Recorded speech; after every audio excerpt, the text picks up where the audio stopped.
अस्सलामुअलैकुम। आज हम बनाने जा रहे हैं पिशावरी चपली कबाब। बहुत ही इजी तरीके से बनाना सिखाऊंगी जो कि बहुत मज़ेदार बनते हैं। अक्सर लोगों से क्या होता है, या तो उनसे जो चपली कबाब हैं वो फ्राई करते टाइम सुकड़ जाते हैं या हार्ड हो जाते हैं। उसका क्या रीज़न है वो मैं आपको वीडियो में बताऊँगी। वीडियो स्टार्ट करने से पहले अगर आपने हमारा चैनल सब्सक्राइब नहीं किया, चैनल को सब्सक्राइब कर दें और वीडियो अच्छी लगे तो वीडियो को लाइक शेयर करना तो बिल्कुल भी मत भूलिएगा।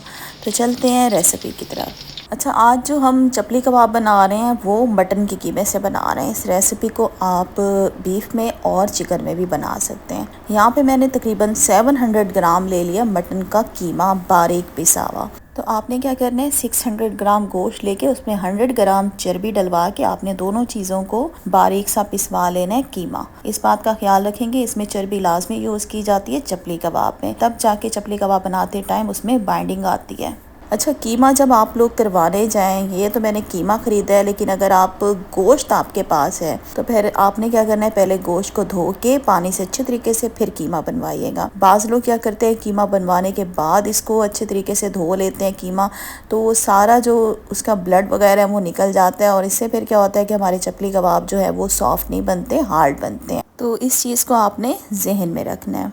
तो यहाँ पे हमने ले लिया चॉपर और चॉपर के अंदर पहले मैं डाल दूँगी सारा कीमा, क्योंकि कीमा हमें बारीक पिसा हुआ चाहिए। अक्सर लोग क्या करते हैं, मोटा कीमा ले लेते हैं चपली कबाब बनाते टाइम, तो उससे क्या होता है कि जब आप फ्राई करते हैं तो आपके चपली कबाब टूट जाते हैं। तो यहाँ पे हम क्या करेंगे, मज़ीद 2 से 3 मिनट के लिए हम कीमे को बिल्कुल बारीक पीस लेंगे। पीसने के बाद फिर मैं आपको इसकी शक्ल भी दिखाऊंगी कि कितना आपने पीसना है। यहाँ पे देखिए हमने कीमे को पीस लिया है। आप देख सकते हैं कीमा हमने बहुत बारीक पीस लिया है। ये देखिए मैं आपको दिखाती हूँ, इसी तरीके से आपने कीमे को पीस लेना है। तो यहाँ पे हमने कीमा जो है बाउल में निकाल लिया। एक बार दोबारा से आपको दिखा देती हूँ, बिल्कुल इसी तरीके से आपने कीमे को बिल्कुल बारीक पिसवाना होगा।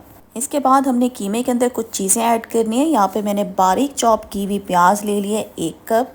अदरक लहसुन का पेस्ट आपको चाहिए होगा 1 टेबल स्पून। पुदीने की पत्तियां लेके इसको मैंने बारीक काट लिया, तकरीबन 1 टेबल स्पून है। अनारदाना कुटा हुआ ले लें, साबित भी ले सकते हैं लेकिन मुझे कुटा हुआ अनारदाना पसंद है, तकरीबन 1 टेबल स्पून। अनारदाना जो है चपली कबाब में लाजमी डाला जाता है, तभी जाके उसका टेस्ट आता है। बारीक कटे हुए टमाटर ले लें, तकरीबन 1 कप ले लिए हैं, और बारीक कटा हुआ हरा धनिया और हरी मिर्चें ले लिए हैं, तकरीबन 1 कप। हरी मिर्चें इसमें मैंने 3 डाली थी बड़े साइज़ की, बाकी सारा हरा धनिया था और इसको बारीक चॉपर में पीस लीजिएगा। अब आपने कीमे में डाल देना है बारीक कटे हुए प्याज, अदरक लहसुन का पेस्ट, पुदीने की पत्तियां जो हमने बारीक कट करके रखी थी, 1 टेबल स्पून कुटा हुआ इसमें जाएगा अनारदाना। साथ ही इसमें बारीक कटे हुए हम टमाटर डाल देंगे, तकरीबन 1 कप। टमाटर जो है आपने बारीक कट करके डालने होंगे, मोटे मत डालिएगा, फिर आपकी चपली कबाब की शेप सही नहीं आएगी। हरा धनिया और हरी मिर्चें जो हमने चॉप करके रखी थी वो डाल दी। अब इसमें कुछ हम मसाले ऐड करेंगे। अजवाइन इसमें मैंने डाल दिया 1 टीस्पून, नमक हस्बे ज़रूरत डाल लीजिएगा, मैंने डाल दिया 1 टेबल स्पून। हल्दी इसमें जाएगी 1/2 टेबल स्पून। गरम मसाला पाउडर 1 टीस्पून। भुना हुआ कुटा हुआ इसमें ज़ीरा जाएगा 1 टेबल स्पून। अब इसमें जो मेन इंग्रेडिएंट है जिससे चपली कबाब का टेस्ट बढ़ जाता है वो है कुटा हुआ सूखा धनिया। 1.5 टेबल स्पून भर के मैंने इसमें कुटा हुआ सूखा धनिया डाल दिया। लाल मिर्च का पाउडर 1 टेबल स्पून। 1 टीस्पून मैंने इसमें कुटी हुई लाल मिर्च डाल दिया। अब क्या करेंगे, बाइंडिंग देने के लिए चपली कबाब में मैं इसमें डालूंगी व्हीट फ्लोर, जो घर का आम आटा होता है जिससे हम डेली रोटियां बनाते हैं, तकरीबन 4 टेबल स्पून डाल दिया। और 2 चुटकी इसमें जाएगा मीठा सोडा।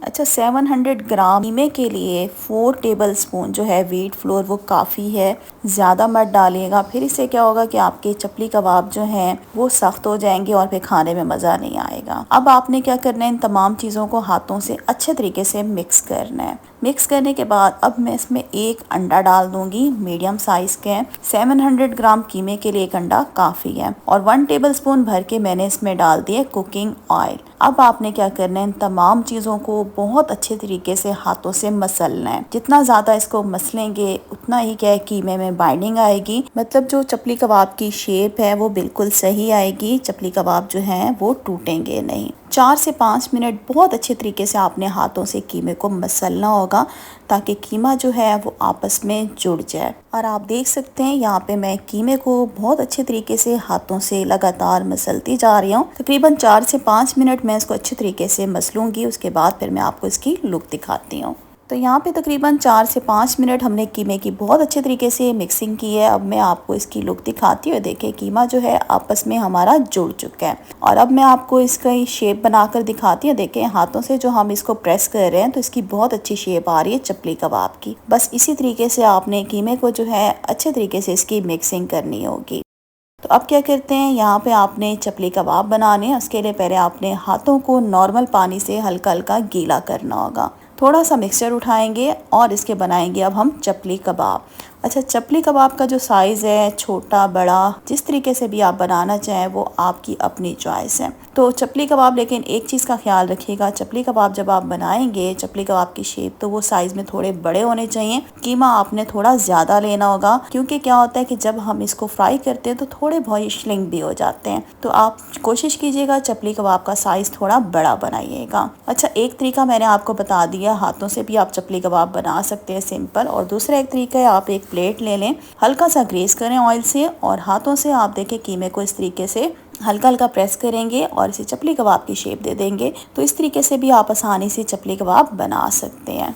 अच्छा, अब आप लोग ये सोच रहे होंगे कि यहाँ पे मैंने चपली कबाब जो हैं बारीक बनाए हुए हैं। बारीक मैंने इसलिए बनाए हैं क्योंकि जब हम इसे तवे पे फ्राई करेंगे तो थोड़े से सिकुड़ जाते हैं। तो आप ख्याल कीजिएगा चपली कबाब का साइज़ थोड़ा बड़ा रखिएगा। जब हम इसे तवे पे फ्राई करेंगे तो खुद ब खुद ये जो साइज़ में है श्रिंक होकर थोड़े मोटे हो जाएंगे। तो यहाँ पे देखिए हमने सारे चपली कबाब जितना भी कीमा था बना रही हैं। मैंने सारे कीमे के नहीं बनाए, उतने बनाए हैं जितने मैंने यूज़ करने हैं। तो बस अब क्या करते हैं, इनको हम फ्राई करते हैं। तो यहाँ पे मैंने चूल्हे पे पैन रखा है और इसके अंदर मैंने ऑयल डाल दिया तकरीबन आधा कप। पैन जो है मैंने बड़ा लिया है ताकि एक ही दफ़ा में हम इसमें ज़्यादा क्वांटिटी में चपली कबाब फ्राई कर सकें। जैसे ऑयल आपका मीडियम गर्म हो जाएगा तो आपने इसमें आराम से अपने सारे चपली कबाब डाल देने जितने आपके पैन में आ सकें। तो अब हम इनको फ्राई करेंगे मीडियम टू लो फ्लेम पे। मीडियम टू लो फ्लेम पे हमने इनको फ्राई करना है। हाई फ्लेम मत कीजिएगा, हाई करेंगे तो फिर क्या होगा, ऊपर से तो कलर आ जाएगा, अंदर से ये कच्चे रह जाएंगे। तकरीबन इनको फ्राई करने में जो टाइम लगता है 7 से 8 मिनट लगते हैं। अच्छा, इसको आपने ओवर कुक भी नहीं करना। ओवर कुक करेंगे तो फिर आपके चपली कबाब जो है वो हार्ड हो जाएंगे और खाने में मज़ा नहीं आएगा। तो यहाँ पे हम इसको मीडियम टू लो फ्लेम पे फ्राई करेंगे। तब तक फ्राई करेंगे जब तक कि आगे पीछे से ये गोल्डन ब्राउन नहीं हो जाते। यहाँ पे देखें हमारी चपली कबाब जो है आगे पीछे से गोल्डन ब्राउन हो चुके हैं। तो बस ज़्यादा हम इसको नहीं पकाएंगे वरना ये हार्ड हो जाएंगे। चपली कबाब जो है हमारे फ्राई हो चुके हैं। इसी तरह से हम क्या करेंगे, सारे चपली कबाब निकाल के प्लेट में निकाल लेंगे और जितने भी हैं उनको हम जल्दी से फ्राई कर लेते हैं।